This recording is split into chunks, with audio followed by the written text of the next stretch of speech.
the election of President Trump for a few years before the pandemic started, you have this huge global world leader who's saying the China virus. And so these things are exacerbating these xenophobic attitudes within society. We're looking at people to blame. We're not taking collective responsibility. We're looking for conspiracy theories. We're looking at, how has this happened to us? And how is the government reacting to it? How is the government lying to us about it? So all of these things have kind of come together, and one of those outcomes is, this horrible racist incident that you've experienced. Maybe everything doesn't have one origin or one starting point.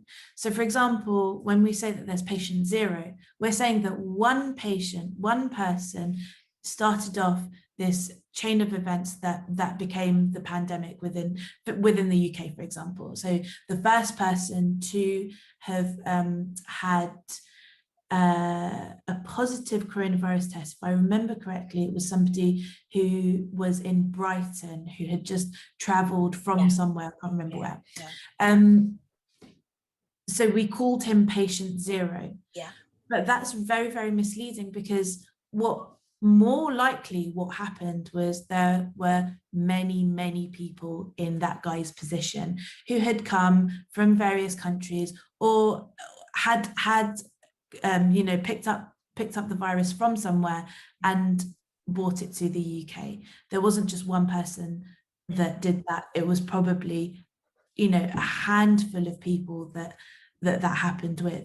So, that viral load could have come from anywhere. It could, we don't know exactly where it came from, but all we know is that there was a patient zero, which is what we say is the origin of the pandemic in the UK. But what I'm trying to say is that there isn't always one origin of the story.